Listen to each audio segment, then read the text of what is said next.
जी भर करके लुटा रहे हैं। अब इससे एक बात प्रमाणित होती है, बहुत ध्यान से सुनिएगा सब लोग। नंद बाबा कौन है? हम जीवात्मा नंद बाबा हैं। और जब कभी भी हमारे हृदय रूपी नंद भवन में श्री कृष्ण प्रकट होंगे तो हमारी वही स्थिति होगी जो नंद बाबा की है। क्या स्थिति है? लुटाने की। संग्रह का भाव चला जाएगा। ठाकुर जी जीवन में आएंगे तो आपके जीवन में ठाकुर जी आ रहे हैं या आ चुके हैं, इसका संकेत क्या है? संग्रह वृत्ति खत्म हो जाएगी तो फिर क्या होगी? प्रदान वृत्ति प्रारंभ हो जाएगी, देने की वृत्ति। अगर आज भी आपके मन में यह भाव आता है कि जितना हो सके संग्रह कर लिया जाए, इकट्ठा कर लिया जाए, इसको एकाग्रत कर लिया जाए, तो समझिए अभी ठाकुर जी कोसों दूर हैं आपसे। लेकिन कभी ऐसा मन हो जाए, विक्रय करने का मन हो, देने का मन हो, और हम तो कहते हैं लुटाने का मन हो। अब इसमें एक बात सोचिएगा, अपनी इच्छाओं की पूर्ति के लिए जो लोग लुटाते हैं अपने ही ऊपर, उनके लिए बात नहीं हो रही है यहां पर।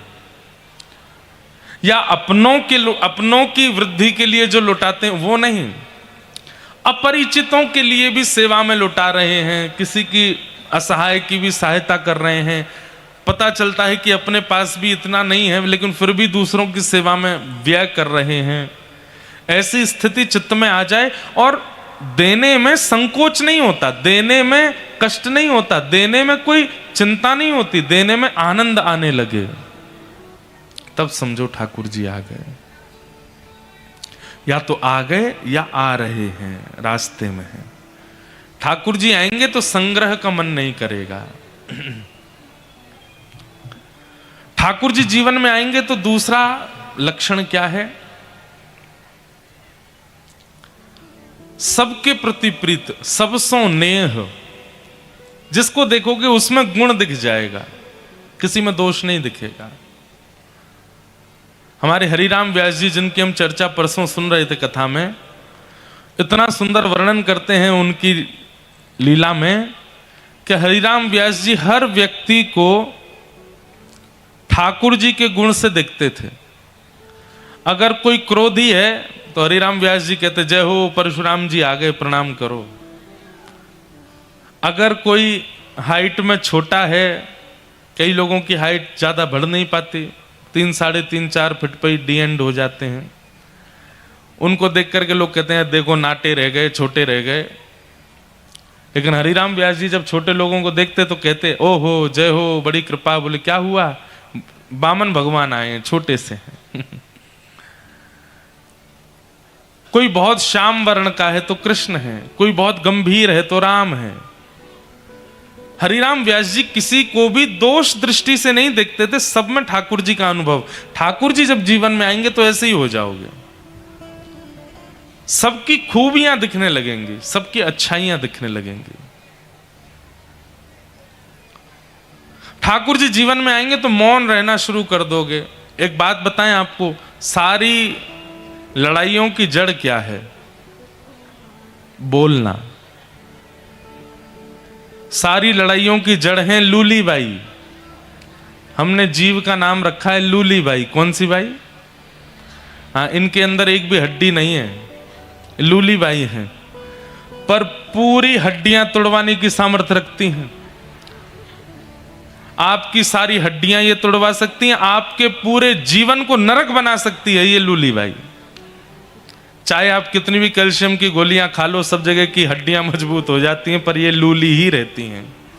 परंतु इनके कारण आपका जीवन बिगड़ जाता है, बन जाता है, श्रेष्ठ हो जाता है, सब कुछ होता है। नरकगामी भी यही करवा देंगी और भगवत प्राप्ति भी यही करवाएंगी। इसलिए ये बहुत खतरनाक है। जब इनसे कुछ कहने की इच्छा कम हो जाए, मौन रहने का मन होने लगे। और मौन व्यक्ति दो स्थिति में होता है, या तो अत्यंत दुखी व्यक्ति मौन होता है, या फिर अत्यंत विवेकी व्यक्ति मौन होता है। जिसका ज्ञान पच जाता है ना, जैसे ज्ञान की भी अपच होती है कई लोगों को। ज्ञान की अपच कैसी होती है? ज्ञान लेने के बाद सबको सुनाने का मन हो जाए, ओ सुनो तुम बैठो हम तुमको एक बात बताते हैं, तुम इधर आओ तुमको एक बात, तुम क्या जानो हमसे पूछो। ये ज्ञान की अपच है। और ज्ञान का पाचन जिनका हो जाता है वो कैसे हो जाते हैं? नहीं आप जो कह रहे हैं वही ठीक है, वही बढ़िया है। और फिर जब पूरी सभा हो जाती है तब 2-4 गुणी लोगों को बुला, भैया देखो इन्होंने जो कहा सब ठीक है, आप इनकी बात तो माननी है, परंतु मूल बात ये है। ये ज्ञानी, ये विवेकी व्यक्ति का लक्षण है। ज्ञान जब पच जाता है तब व्यक्ति विवेकी बनता है। और हमारे गोस्वामी तुलसीदास जी कहते हैं, बिनु सत्संग विवेक न होई, राम कृपा बिन सुलभ न सोई। मेरे सागर के भैयाओं तुम्हारे हाथ जोड़ूं, ये एलईडी पे तुम चढ़ गए हो, किसी पे गिर गई तो भैया नीचे आ जाओ, ऐसे मत करो।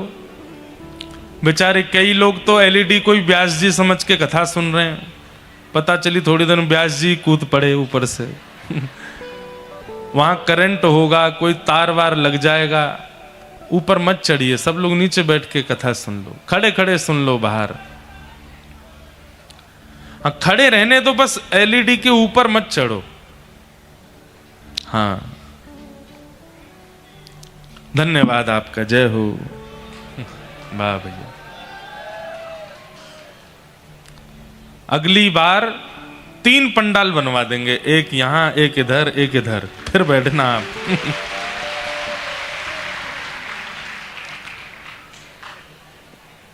जबकि अब की बार तो पिछली बार से बड़ा बना है पंडाल, तब भी लोग बाहर ही बैठे हैं। इतनी संख्या में आप सब लोग हैं कि इधर उधर बैठना पड़ रहा है। अच्छा एक बात बोले हम आपको, हम किसी और शहर का नाम नहीं लेंगे, पर हमने एक शहर में आप लोगों की बड़ी प्रशंसा की थी। हमने कहा, मैंने कि देखो अपने क्या कहते हैं सागर में 50,000 लोग आएंगे, लेकिन आप देख लेना सुई गिरोगे तो उसकी आवाज भी आ जाएगी, इतनी शांति से सुनते हैं। वो बात अलग है एलईडी वगैरह पे चढ़ जाते हैं ऊपर, पर वहां भी शांति से ही सुन रहे हैं। देखो खड़े हैं लेकिन शांति से सुन रहे हैं, कोई हल्ला नहीं। ये अच्छा लगता है। सागर के लोग बड़े अच्छे हैं, बहुत बढ़िया। तो नहीं तो कई जगह तो इतनी भीड़ में हल्ला ही होता रहता है। बाहर मेला लगता है तो मेला से पीपनी और ले आते हैं, उसको बजाते रहते हैं कथा में। कथा कहने के लिए व्यास जी को जो माहौल चाहिए वो सागर में अच्छा प्रकट हो जाता है, इसलिए हम कथा कह पाते हैं। नहीं तो टाइम पास होता है, 3 घंटा कब पूरे हो हम भी प्रणाम करके चलें। यहाँ के लोग सुनते हैं, अच्छा लगता है। बस कोई घटना ना घटे इसका ध्यान रखना। हाँ तो क्या बता रहा था मैं? ज्ञान की अपच। कई लोगों को ज्ञान पचता नहीं, और जब ज्ञान पचता नहीं है तो वो क्या करते हैं, सब जगह अपना ज्ञान बताते रहते हैं, देते रहते हैं। पर ज्ञान जिसका पच जाता है, ज्ञान की पाचन से ही विवेक बुद्धि प्रकट होती है, और विवेकी व्यक्ति शांत रहता है, कम बोलता है, अल्प वचनों से अपनी बातों को पूरी करता है।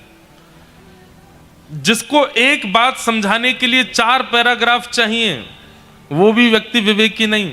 अपनी बात समझाने के लिए शब्द चाहिए, बस कुछ शब्दों में अपनी बात की पूर्णता कर दे, उसको विवेकी कहते हैं। और ऐसा व्यक्ति मौन रहता है, शांत। आपको पता है व्रत 2 ही होते हैं, एक तो अन्न का व्रत और एक मौन व्रत। इन दोनों का व्रत क्यों किया जाता है पता है आपको? क्योंकि इन दोनों से ही हमारी आयु घटती है। अन्न जितना खाएंगे उतनी आयु घटेगी, और जितना बोलेंगे उतनी आयु घटेगी। जब हमने ये बात सुनी तो हमने सोचा भाई हमारी आयु तो फिर बहुत जल्दी घट जाएगी।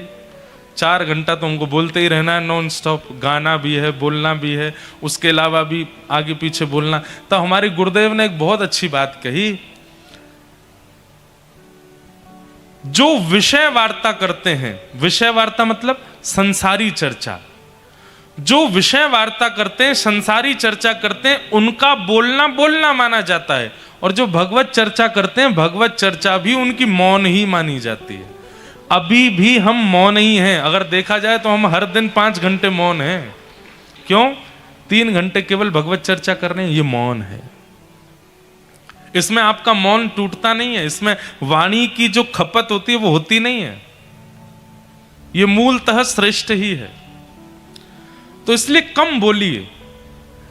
मौने च कलहो नास्ति, एक नियम हमारे कहने से अगर सागर वाले बना सकें तो हम आपको सत्य बता रहे हैं, आप वो प्राप्त करेंगे कि आप हमको याद रखोगे। दिन भर में 1.5 से 2 घंटा सूर्य उदय और सूर्य अस्त के बीच में मौन होना शुरू हो जाइए।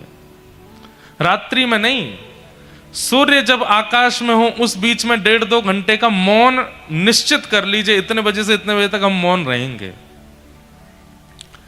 और मौन का मतलब यह नहीं है कि मुख से तो बोल नहीं रहे लेकिन मैसेज चल रहे हैं धुआंधार, व्हाट्सएप चल रहा है, फेसबुक चल रही है। नहीं, मौन का मतलब है कि किसी भी प्रकार के विचारों का आदान प्रदान होना ही नहीं है। वो मौन आप अनुभव करेंगे, एक विशिष्ट शांति, एक विशिष्ट धैर्य चित्त में आएगा, एक विशिष्ट ठहराव आपके जीवन में आने लगेगा मौन से।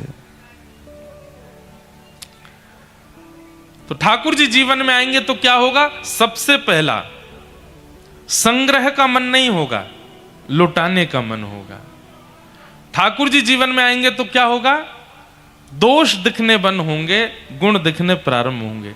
ठाकुर जी जीवन में आएंगे तो क्या होगा? कौन कोई चिल्ला रहे हैं वहां पे, उनको कह दो धीरे बोलें थोड़े। ठाकुर जी जीवन में आएंगे तो क्या होगा? मौन रहना प्रारंभ कर दोगे। और एक अंतिम बात बता दूं, ठाकुर जी जीवन में आएंगे तो क्या होगा? नेत्र अत्याधिक सजल ही रहेंगे, नेत्र सूखे नहीं रहेंगे। उनसे जल की वृष्टि, छोटे मतलब किसी व्यक्ति की सामान्य प्रेम बात भी अगर आपने सुन ली, छोटे छोटे बालक ने आकर के ये भी कह दिया मैं तो रात में मां को याद कर रहा था, आप उतना सुन के रो जाओगे। भावुकता चित्त में बहुत ज्यादा आ जाएगी। किसी की सहज वार्ता, किसी के सहज व्यवहार, सहज भाव को सुनकर के आपको रुदन हो जाएगा। समझ जाओ ठाकुर जी जीवन में आ गए।